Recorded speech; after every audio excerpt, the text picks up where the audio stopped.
Hello. Welcome to a reading from the Bible of 2 Samuel, chapter 19. Joab was told, "The king is weeping and mourning for Absalom." And for the whole army, the victory that day was turned into mourning, because on that day the troops heard it said, "The king is grieving for his son." The men stole into the city that day, as men steal in, who are ashamed when they flee from battle. The king covered his face and cried aloud, "O my son Absalom, O Absalom, my son, my son." Then Joab went into the house to the king and said, "Today you have humiliated all your men, who have just saved your life, and the lives of your sons and daughters, and the lives of your wives and concubines. You love those who hate you, and hate those who love you. You have made it clear today that the commanders and their men mean nothing to you. I see that you would be pleased if Absalom were alive today and all of us were dead. Now go out and encourage your men. I swear by the Lord that if you don't go out, not a man will be left with you by nightfall. This will be worse for you than all the calamities that have come on you from your youth till now." So the king got up and took his seat in the gateway. When the men were told, "The king is sitting in the gateway," they all came before him. Meanwhile, the Israelites had fled to their homes. Throughout the tribes of Israel, all the people were arguing among themselves, saying, "The king delivered us from the hand of our enemies. He is the one who rescued us from the hand of the Philistines. But now he has fled the country to escape from Absalom. And Absalom, whom we anointed to rule over us, has died in battle. So why do you say nothing about bringing the king back?" King David sent this message to Zadok and Abiathar, the priests. "Ask the elders of Judah, why should you be the last to bring the king back to his palace, since what is being said throughout Israel has reached the king at his quarters? You are my relatives, my own flesh and blood. So why should you be the last to bring back the king? And say to Amasa, are you not my own flesh and blood? May God deal with me, be it ever so severely, if you are not the commander of my army for life in place of Joab." He won over the hearts of the men of Judah, so that they were all of one mind. They sent word to the king, "Return, you and all your men."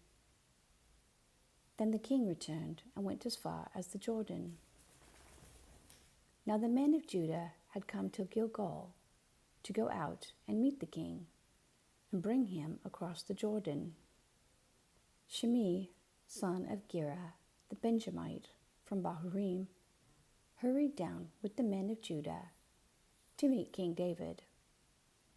With him were 1,000 Benjamites, along with Ziba, the steward of Saul's household, and his 15 sons and 20 servants.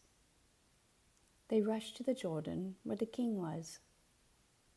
They crossed at the ford to take the king's household over and to do whatever he wished. When Shimei, son of Gera, crossed the Jordan, he fell prostrate before the king and said to him, "May my lord not hold me guilty.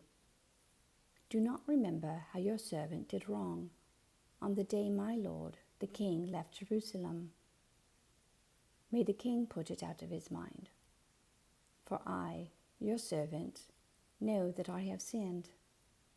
But today I have come here, as the first from the tribes of Joseph, to come down and meet my lord the king." Then Abishai, son of Zeruiah, said, "Shouldn't Shimei be put to death for this? He cursed the Lord's anointed." David replied, What does this have to do with you, you sons of Zeruiah? What right do you have to interfere? Should anyone be put to death in Israel today? Don't I know that today I am king over Israel? So the king said to Shimei, You shall not die. And the king promised him on oath. Mephibosheth, Saul's grandson, also went down to meet the king.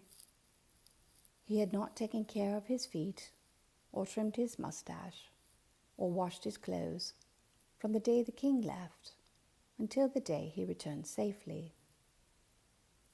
When he came from Jerusalem to meet the king asked him, Why didn't you go with me, Mephibosheth? He said, My lord the king, since I, your servant, am lame, I said, I will have my donkey saddled, and will ride on it, so I can go with the king.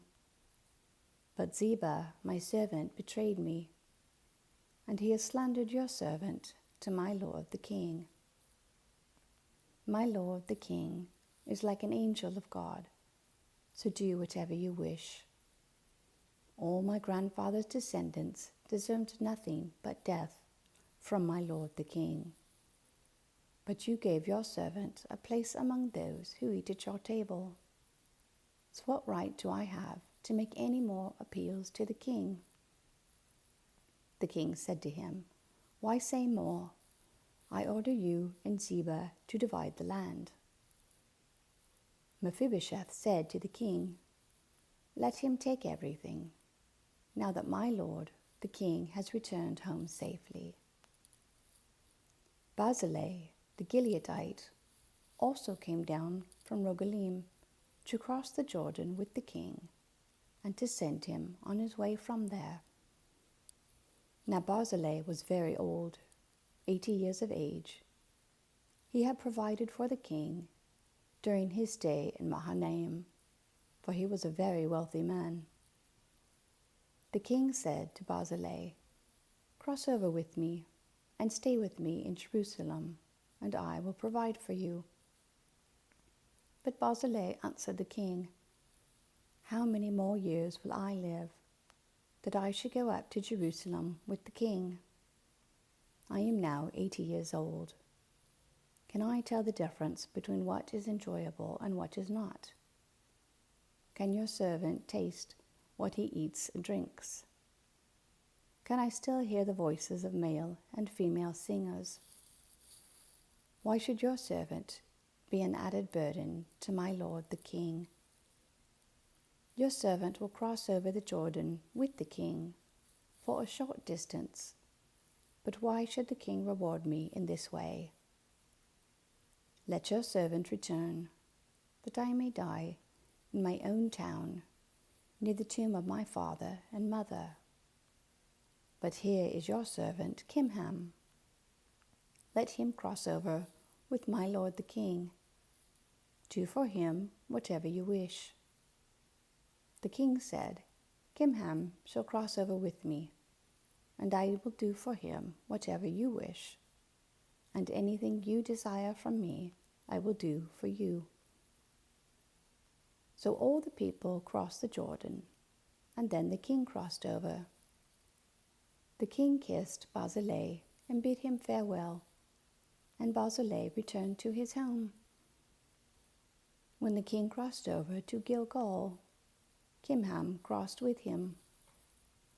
All the troops of Judah and half the troops of Israel had taken the king over. Soon all the men of Israel were coming to the king and saying to him, Why did our brothers, the men of Judah, steal the king away and bring him and his household across the Jordan, together with all his men? All the men of Judah answered the men of Israel, We did this because the king is closely related to us. Why are you angry about it?